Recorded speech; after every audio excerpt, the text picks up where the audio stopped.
que j'espère très riche, à propos d'un sujet qui est très intéressant, qui est celui du sens. Et avant de donner la parole à mon ami Kamal Bouchiri, j'aimerais lui poser une toute petite question, afin de rigoler un petit peu. La première question, c'est, vous savez bien que le titre, c'est Science en quête de sens. Et le mot sens, c'est une question qui nous met directement en relation avec le domaine philosophique. Et comme tu le sais très bien, la philosophie, c'est un domaine complexe pour les gens. Serait-il de la même manière pour ce sujet cette soirée? Parce que s'il est très complexe, c'est pas la peine de fatiguer les gens, c'est mieux de leur dire de partir et de gagner du temps. Qu'est-ce que vous en pensez?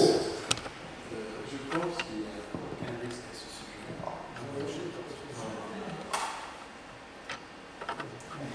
Il n'y a pas de risque à ce niveau, tout simplement parce que les portes sont fermées, et non seulement elles sont fermées, elles sont cadenassées. Donc vous devez rester jusqu'à la fin de la séance, vous n'avez pas le choix.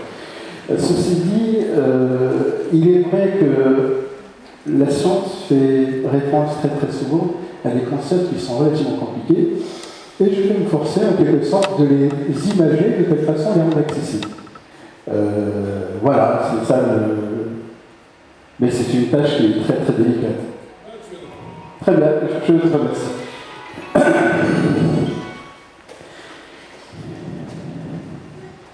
Bien, alors je vous propose un petit voyage au cours duquel nous allons suivre l'évolution de la science, allant d'une vision classique, déterministe, réductionniste, désenchantée, dépourvue de sens. Et c'est cette vision qui a fait dire à la place que Dieu est une hypothèse inutile. Alors je vais ouvrir une petite parenthèse pour expliquer un peu mes propos. Pierre Simon le marquis de la place fut ministre de l'Intérieur sous le Premier Empire, c'est-à-dire sous le règne de Napoléon Bonaparte, et par ailleurs était mathématicien, physicien et homme de science en quelque sorte. Et s'appuyant sur les travaux de Newton notamment, sur la gravitation, il a pu établir une conception mécanistique de l'univers. Alors, qu'est-ce que veut dire cette vision? C'est que pour lui, l'univers est une mécanique qui est très très bien huilée, d'accord, mais qui ne présente ni commencement ni fin, c'est-à-dire qu'il n'a jamais été créé, il aurait toujours existé, il existerait toujours, et il est régi par ce qu'on appelle des lois physiques. Très bien. Cette approche de la science, c'est ce qu'on appelle effectivement le déterminisme. Alors, pour faire compliqué, pour vous brouiller un peu les cartes, après je vais être beaucoup plus clair dans le propos. Le déterminisme, c'est une notion philosophique selon laquelle la succession de chaque événement est déterminée en fonction, en vertu du principe de causalité, des lois physiques et aussi des conditions initiales, c'est-à-dire le passé. Pour faire simple, le billard, tu te rappelles, je t'ai donné la rappel il n'y a pas si longtemps au niveau du billard. Si ma France s'intéresse à la boule qui est là, hein, je ne sais pas où j'ai mis mon stylo, voilà, il est là. Voilà, si je m'intéresse en quelque sorte à cette boule, à la trajectoire de cette boule. Pour ça, il faut juste définir c'est quoi qu'on est dans l'espace, c'est-à-dire sa place sur le tapis, tout simplement, et aussi sa vitesse initiale. Et les lois physiques se chargeront effectivement de décrire de façon théorique sa trajectoire que vous pouvez vérifier de façon expérimentale si vous êtes doué. Très bien. Là-dessus, alors lors d'un échange avec Napoléon Bonaparte, il dit si, c'est très bien ce que vous proposez. Hein, votre théorie est très intéressante, mais Dieu dans tout ça. Il aurait répondu, je parle effectivement de la place, par deux fois, sire, je n'ai pas eu besoin de cette hypothèse. Sire, je n'ai pas eu besoin de cette hypothèse.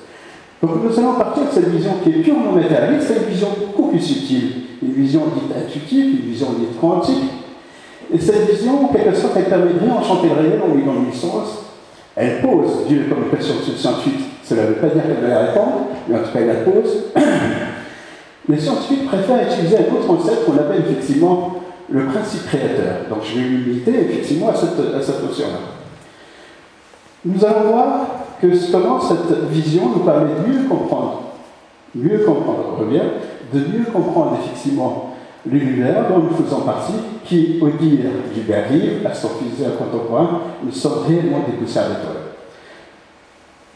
Nous allons voir comment, et la science classique, que je vais situer de façon très schématique au XVIIIe siècle, la science moderne, c'est-à-dire quantique au XXe siècle, Comment ces deux visions définissent à la fois la matière, l'univers, la vie, et un concept extrêmement abstrait qu'on appelle effectivement la conscience. Alors on va, si vous voulez, on va commencer par la science classique. Merci, madame. Science classique. Alors,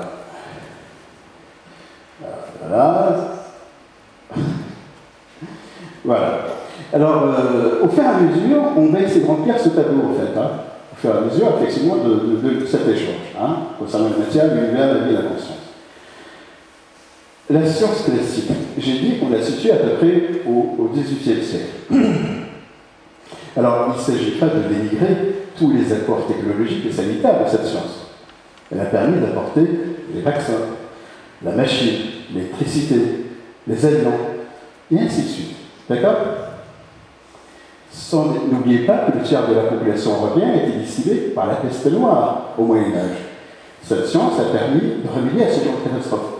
Mais parallèlement à ça, elle a mené à 60 millions de morts de 1939 à Hiroshima. Cette science également, elle a permis d'extraire de l'énergie du fin fond de la matière, du fin fond de la Terre, du fin fond du noyau. Mais parallèlement à ça, elle a abouti à Nagasaki et Hiroshima. Elle a même donné à l'homme le don de l'ubiquité, c'est-à-dire cette possibilité, cette capacité de suivre plusieurs événements de façon simultanée sur le monde terrestre. Grâce à quoi ? Grâce à la radio, la télévision, la cybernétique. Et on sait que la cybernétique permet, en quelque sorte, de contrôler les populations humaines, de générer des troupes, de provoquer des crashs boursiers, de provoquer des révoltes colorées, de provoquer des printemps ou des hivers arabes. In fine, elle porte en soi la notion du chaos. Ce chaos, en quelque sorte, est le résultat d'un certain désenchantement du réel.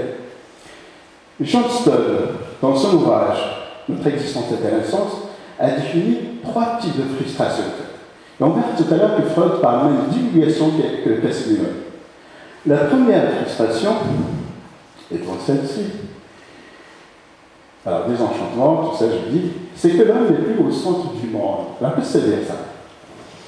C'est-à-dire que depuis la nuit des temps, jusqu'à peu près 15e, 16e siècle, en passant par la Grèce antique et aussi par l'apport considérable de la civilisation arabo-musulmane. Dans la Mohammed, ce qui appartient à Mohammed, n'est-ce pas ? Et depuis, donc on pense véritablement que la Terre était au centre du monde. Elle était au centre du monde. Très bien. Alors, qu'est-ce que pouvait observer effectivement, ou qu'est-ce qu'il pouvait effectivement constater l'observateur lambda de cette époque-là, en scrutant tout simplement le ciel ? La Lune, d'accord, qui a fait couler énormément d'encre, et notamment chez les poètes qui déclarent leur flamme très très facilement. D'ailleurs, j'ai mis un petit poème de Paul Verlaine. Ensuite,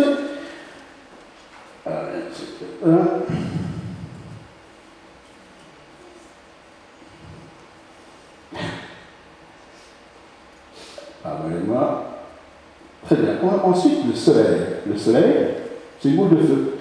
Et carrément une divinité pour un certain nombre de cultures, notamment, effectivement, l'Égypte antique ou l'Égypte ancienne. Ensuite, on observait des planètes, enfin des astres, qu'on appelle justement astéroïdes, dont on pouvait prévoir effectivement la trajectoire. Et c'est pour cela qu'on les appelait planètes. Et la racine planète signifie effectivement, ça veut dire grec, ça signifie effectivement astéron. Alors je vais faire lire quelques problèmes de physique qui sont là. Si ma foi, on s'amuse à suivre l'évolution, prenons par exemple un astre tel que Mars, si on s'amuse à suivre l'évolution de Mars, tous les jours à la même heure lorsqu'il est observable. Allez, tous les jours, il semble décrire effectivement une boucle de la sorte.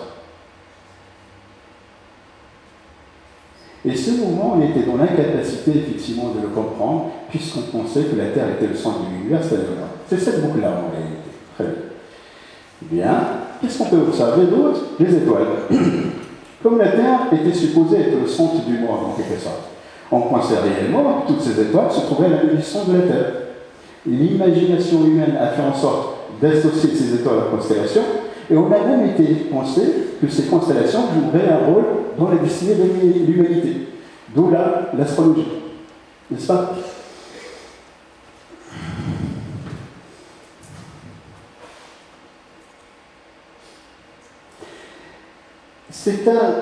C'est un modèle. Et comme tous les modèles, ils sont très suffisants, mais ils présentent quand même un certain nombre d'avantages. Premier avantage d'ordre psychologique, c'est que l'homme, dans sa dimension, a l'illusion de comprendre l'univers dans lequel il vit. Ça le rassure. Le second avantage, effectivement, il est d'ordre pratique. Il permettait aux nomades de se déplacer, alors les nomades, les marins, tout ce que vous voulez, de se déplacer tout simplement sur Terre en scrutant le ciel, en suivant par exemple l'étoile polaire. Hein?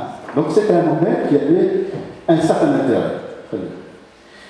Et voilà que Copernic arriva et qui montre qu'effectivement, qu'en réalité, la Terre n'est qu'une planète parmi d'autres, une planète banale, disons, et qui fait partie d'un système qu'on appelle le système solaire.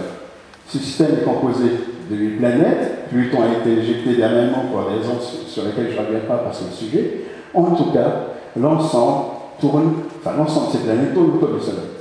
Alors on va se dire que non, effectivement, cet ensemble tourne autour de cet astre en quelque sorte. Hein?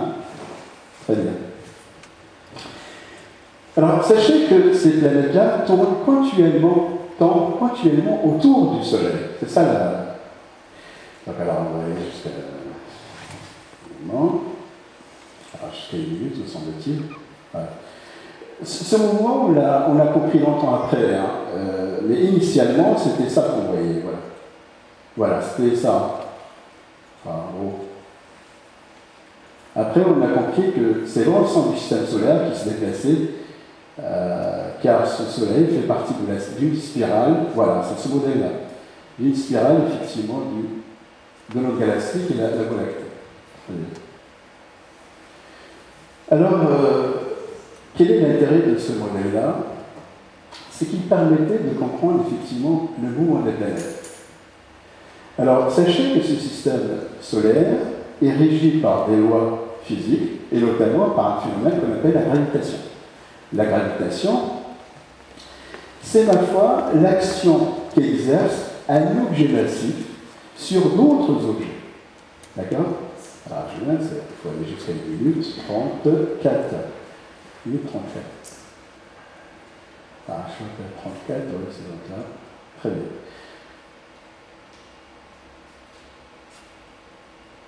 À partir de là. Voilà. Soit deux objets A et B de masse respective M, grand M et petit m. Ces deux objets sont distants, séparés par une distance V. Le corps A exerce une force qui est proportionnelle effectivement au produit de deux masses et inversement proportionnelle au carré de la distance. Ce qu'il faut retenir une chose, pour simplifier, c'est que cette force-là décroît avec la distance. Et c'est en ce sens qu'on comprend le mouvement de rétrogradation, effectivement, de la planète Mars par rapport à la Terre. La Terre étant plus proche du Soleil que ne l'est effectivement Mars. Très bien. Donc la force attractive, gravitationnelle qu'exerce le Soleil sur la Terre étant beaucoup plus importante que la force qu'exerce effectivement le Soleil sur Mars. Et donc pour échapper à cette gravitation, la Terre devrait tourner beaucoup plus vite, d'accord? Ce qui lui confère effectivement une force centrifuge beaucoup plus importante. Et à un moment donné, à un instant donné, comme la Terre tourne beaucoup plus vite que le fait Mars autour du Soleil, le Mars semble reculer dans son mouvement par rapport à la Terre, d'où le mouvement de rétrogradation de Mars. Donc c'est un modèle qui a ses avantages, en fait. Hein? Très bien. Ensuite,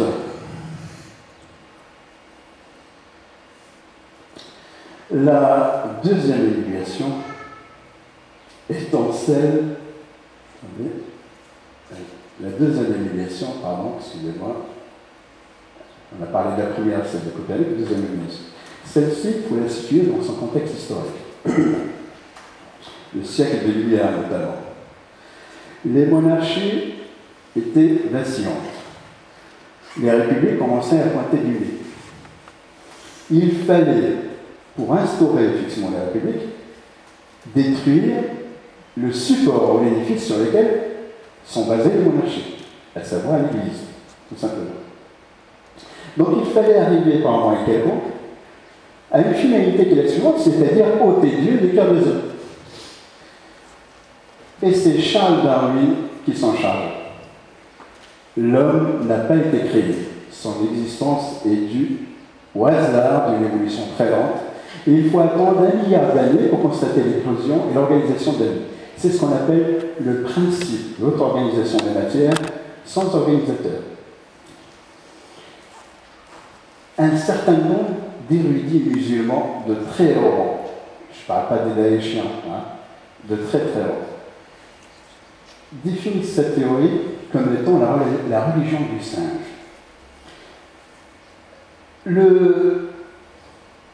Le schéma qui a été proposé étant le suivant. Alors c'est une animation, comme toutes les animations, elles sont extrêmement réductrices, il ne faut pas se leurrer. D'accord? Alors, par quel hasard les molécules se sont organisées pour donner un être vivant, et puis, ma foi, au hasard de l'évolution, de mutations génétiques et autres, on arrive aux hommes que nous sommes.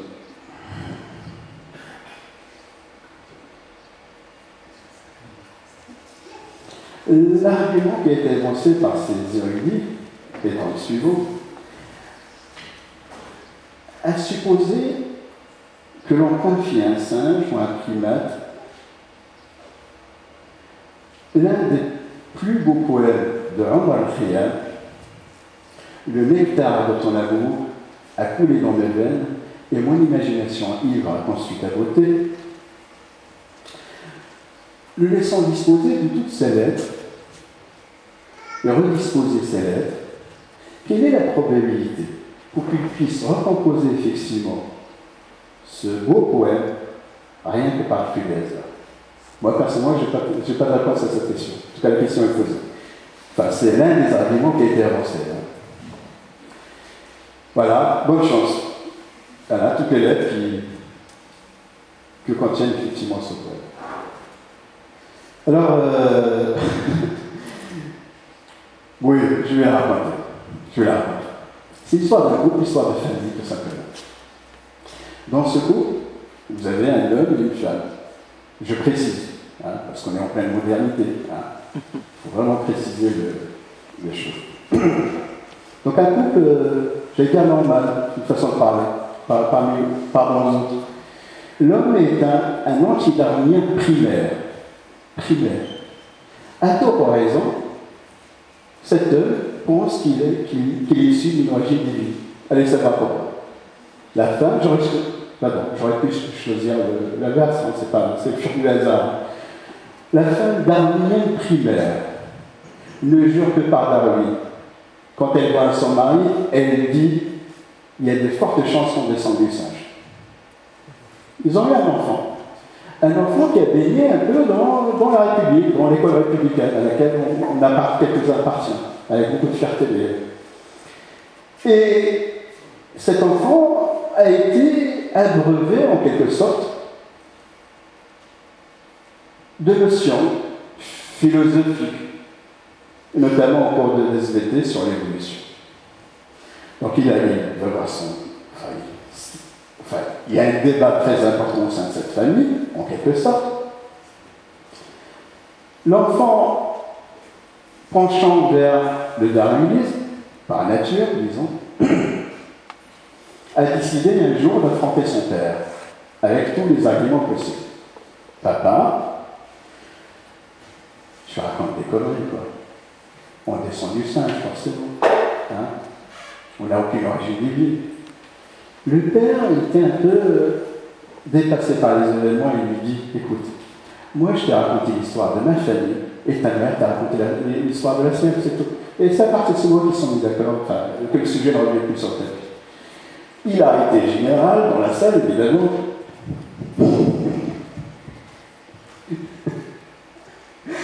La troisième humiliation, au fait, maintenant qu'on a réussi effectivement à extraire Dieu du cœur des hommes, il fallait absolument combler ce vide. Et ce monsieur, Freud, qui s'en charge. Alors, c'est une théorie qui dépasse l'Anthony. Franchement. Il part de ce qu'on appelle du banquet cannibale. Qu'est-ce que c'est que le banquet cannibale? Le banquet cannibale, c'est une fratrie qui décide de coucher avec la maman, tout simplement. Mais pour cela, il fallait qu'ils se débarrassent du père. Non seulement ils ont tué le père, mais la fois ils l'ont mangé. D'où le nom du banquet cannibale. Et à partir de ça, on a basé toute une théorie. La théorie étant l'homme est géré non pas par son conscient, mais son inconscient, et son inconscient est directement tributaire de sa sexualité. Pardon. C'est comme ça. Merci. C'est quand même fabuleux. Au fait, en gros, in fine, on a juste remplacé le prêtre par le psychanalyste, pour le même service, sauf que le service est payant. C'est la seule différence, au fait. Mais franchement, voilà. Et c'est une théorie qui a pris un caractère d'universalité. C'est-à-dire, pour les médecins, on ne jure que par ça. Et Michel Onfray a déstructuré cette idéologie, car il s'agit maintenant d'une idéologie. Hein.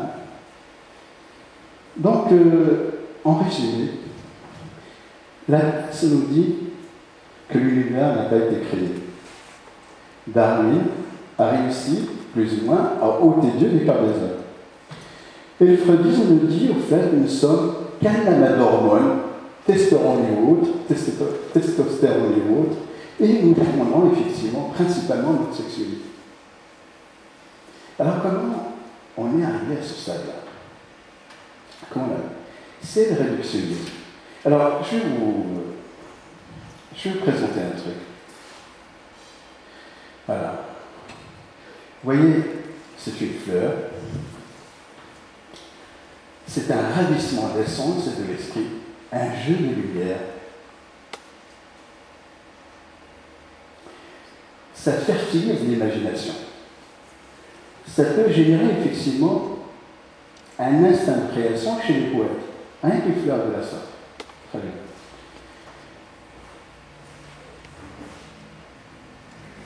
Mais pour un réductionniste, c'est quoi une fleur? Tout simplement, pour lui, une fleur, elle est faite d'un ensemble de cellules végétales. Les cellules végétales sont faites d'un noyau, d'un cytoplasme, d'une membrane, d'un appareil biologique, d'un reticulum endoplasmique, de vacuoles. Tous ces organismes sont faits à partir de macromolécules, les protéines, les glucides, les lipides, les acides nucléiques. Et toutes ces macromolécules sont faites à partir d'atomes. Et les atomes, c'est quoi? C'est un noyau, des électrons. Et dans les atomes, si vous voulez, dans les noyaux, vous avez ce qu'on appelle des protons, des neutrons, et ainsi de suite. Pas de particules élémentaires. Le réductionnisme consiste à dire la fleur ne correspond juste qu'à la somme des particules élémentaires, c'est-à-dire les quarks. C'est ce qu'on appelle la vision réductionniste. Le tout n'est rien d'autre que la somme des parties qui le composent. Le tout n'est rien d'autre que la somme des parties qui le composent. Regardez bien. Un trait de l'édifice. Donc on va appliquer cette définition à un trait de l'édifice qui est effectivement le Taj Mahal.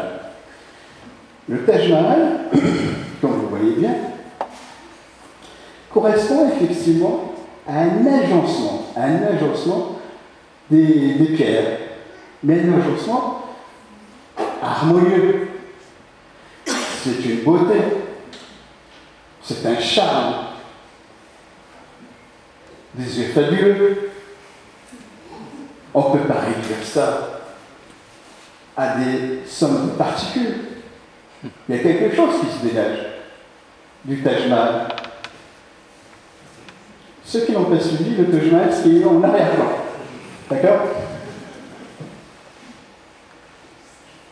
Donc le tout n'est rien d'autre, effectivement, que la somme des parties qui le composent. C'est ça la réductionnisme.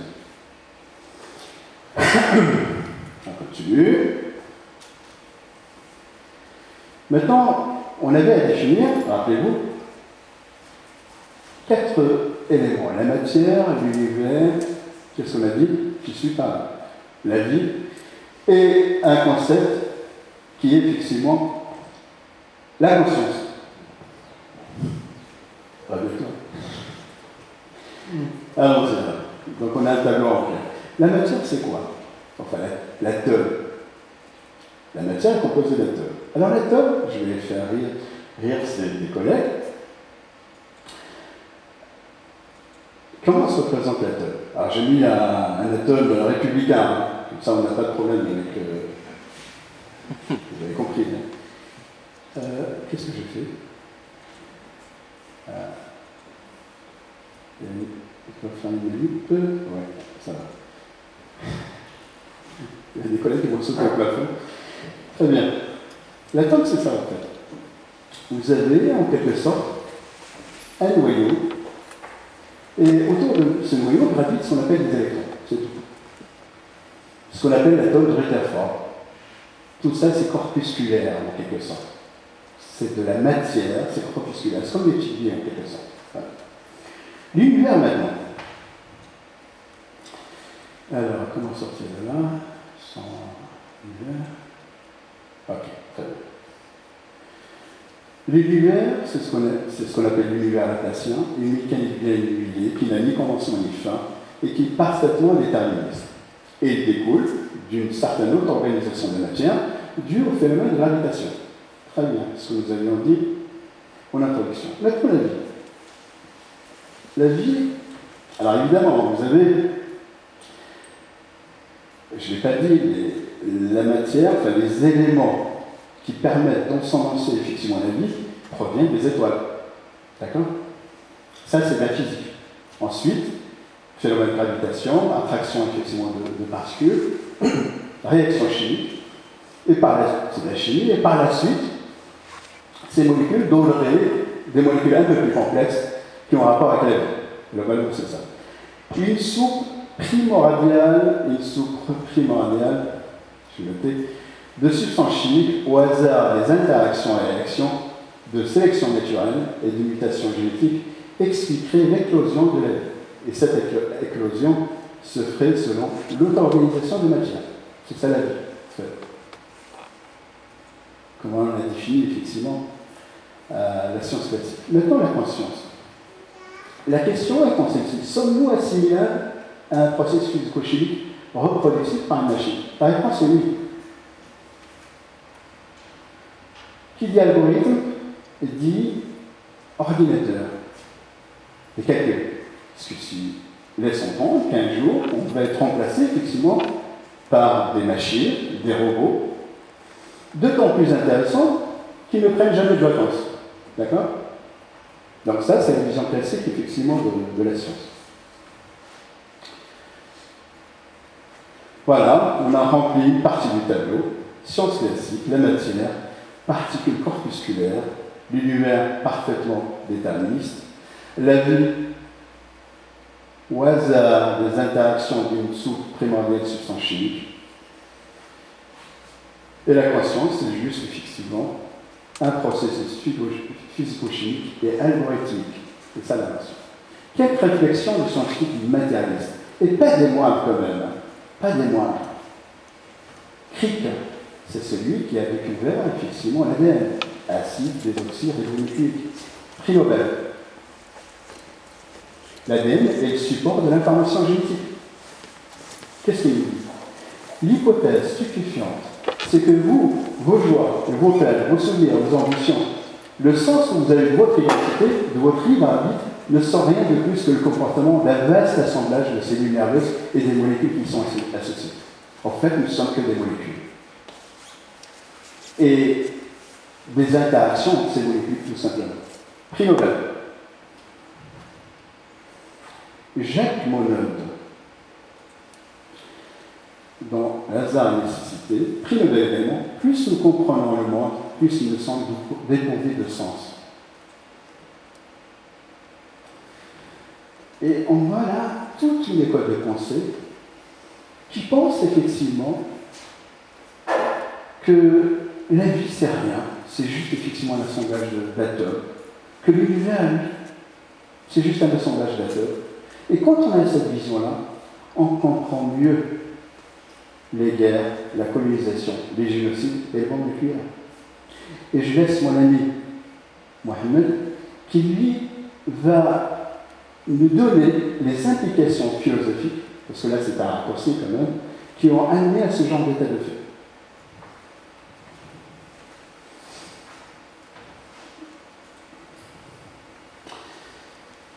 Au XXe siècle, une révolution s'est opérée dans deux domaines particuliers. La relativité générale, qui concerne effectivement l'infiniment grand, d'accord? Deux illustres personnages qui ont amené leur pierre à cet édifice, Albert Einstein et surtout, Poincaré.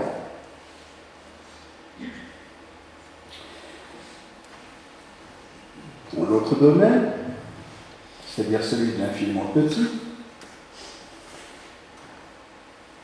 c'est-à-dire la physique quantique, on a d'illustres personnages, nous passons devant Einstein, Planck, Pauli, Esselstyn, Schrödinger, les Jean-Louis, Dirac, Hamilton et d'autres,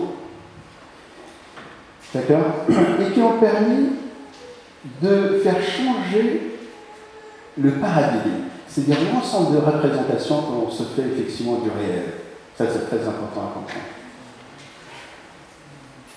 Pour la relativité générale,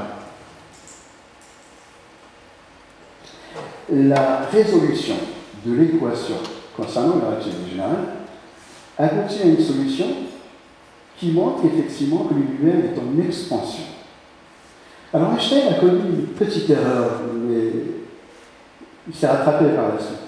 Dans son équation, il a intégré une constante, lambda, qu'on appelle la constante cosmologique, et qui fait qu'effectivement que l'univers ne peut être statique. Et par la suite, d'autres personnes, d'autres illustres personnes, ont pu montrer qu'effectivement que l'univers est en expansion. Donc, s'il y a une expansion, si l'on commente le film à l'envers, ça veut dire qu'il proviendrait en quelque sorte d'une toute petite particule, et cette particule présente une densité infinie, une température forcément infinie.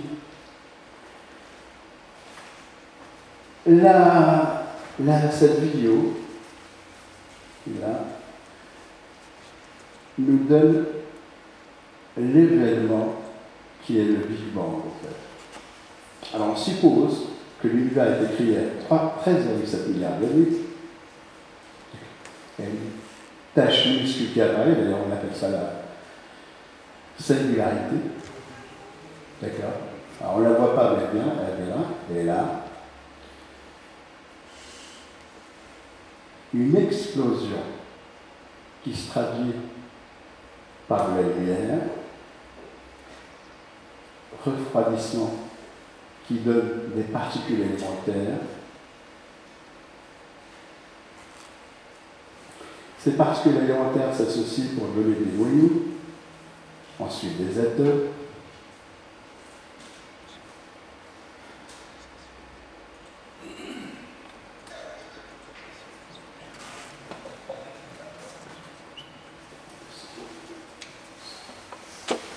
D'accord?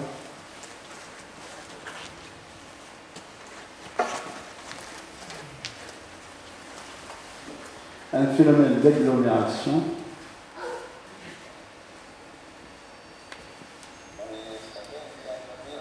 encore.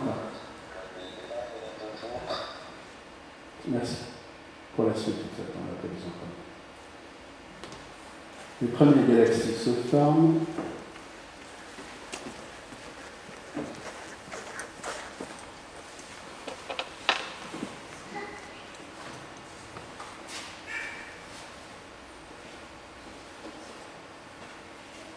On plonge dans notre galaxie,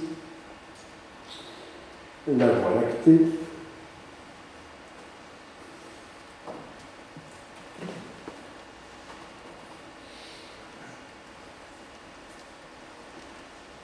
Notre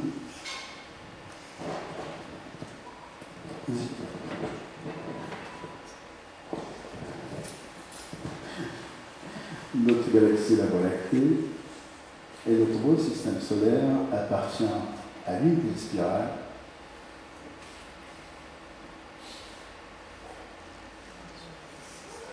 et on plonge vers notre Soleil, évidemment.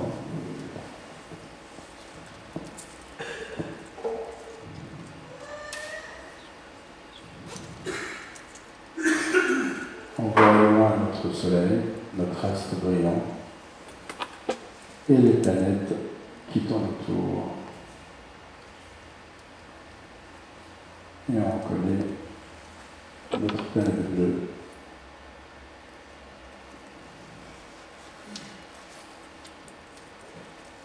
Ouais, Jupiter.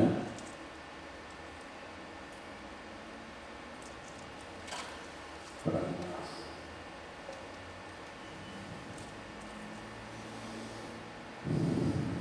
Ça me permet de reposer notre Soleil.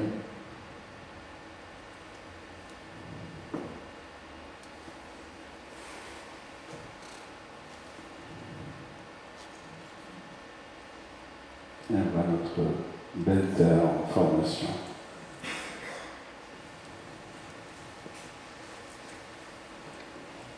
Très bien. Maintenant, c'est un modèle, certes, et comme tous les modèles, il présente quelques insuffisances. J'ai noté qu'il ne tient compte que des forces gravitationnelles, c'est-à-dire cette action attractive qu'exercent des objets massifs à leur voisinage. Mais on ne tient pas compte, effectivement, des forces nucléaires fortes, faibles, électromagnétiques, et ces forces-là concernent effectivement l'infiniment petit. Car initialement, l'univers était tout petit. Donc, les forces gravitationnelles n'agissaient pas véritablement. C'est plutôt ces trois dernières forces qui agissent. Donc, le défi, ce serait effectivement d'unifier et la force gravitationnelle avec ces trois forces. Autrement dit, unifier la physique quantique, effectivement, avec la relativité générale, pour mieux comprendre effectivement notre univers, ou notre réel plutôt. D'accord? Donc quand même, il présente une certaine insuffisance. Voilà, c'est ce que j'ai noté, unir la relativité générale, et ainsi de suite. Ok, très bien. Maintenant, la question qu'on peut se poser, qu'on a le droit de se poser, quelle est la probabilité pour que l'univers soit le flux de laser? Sachez que l'univers fait référence à un certain nombre de constantes cosmologiques, telles que la vitesse de la lumière, la masse du proton, la masse de l'électron, l'accélération de l'expansion de l'univers. Grâce à des simulateurs, on a pu vérifier que si on modifie, ne serait-ce d'un iota ses grandeurs, l'univers en soi ne peut pas exister. D'accord? Il s'agit d'une quinzaine de constantes. Très bien. On va commencer par la première. L'accélération de l'expansion. Alors, il ne faut pas comprendre l'expansion, c'est-à-dire effectivement que les galaxies s'éloignent les unes des autres, en fait. En fait, c'est l'espace-temps qui se dilate. C'est un peu difficile à comprendre, mais c'est l'espace-temps qui...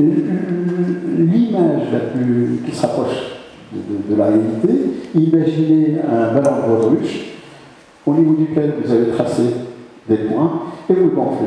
Et vous avez effectivement cet espace qui se dilate, en quelque sorte. Hein. Il ne s'agit pas effectivement Donc, ce n'est pas la peine que je passe sur cette vidéo, parce qu'apparemment, je commence à prendre du temps. Voilà, les charges de particules, ce sont deux dispositifs effectivement qui permettent de savoir, je rentre pas dans le détail, mais qui permettent de savoir que le noyau est chargé positivement et les électrons seuls sont chargés négativement. Hein. Très bien. Si on augmente cette accélération, les galaxies s'éloigneraient les unes des autres, et elles finiraient par se diviser dans ce qu'on appelle le néant. Par contre, si on diminue cette accélération, ce sont les forces gravitationnelles qui vont l'emporter, et les galaxies vont se rapprocher les unes des autres. Et Et dans tous les cas de figure, l'univers ne peut pas exister tel qu'on le connaît. Très bien. Maintenant, la charge de particules. Le même raisonnement est applicable. Si vous modifiez la charge de particules qui est celle-ci, c'est égal à 1,6 1779 coulombs, ne serait-ce que d'un iota, la cohésion de la matière de l'atome ne peut pas se faire, ne peut pas être stabilisée.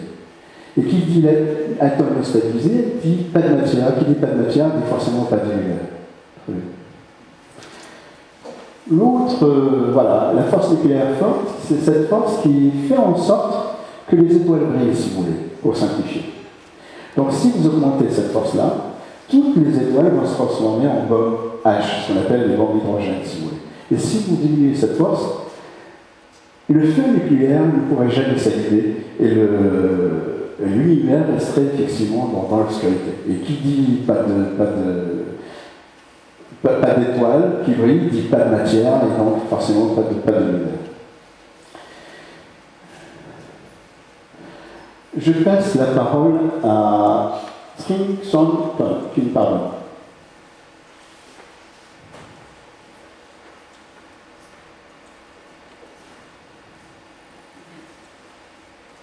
Mais, ça détermine tout ce que nous voyons autour de nous. Vous savez, la couleur de ces roses, la couleur verte de ces arbres, la taille des arbres, notre taille, la taille de la Terre, les masses des galaxies, etc.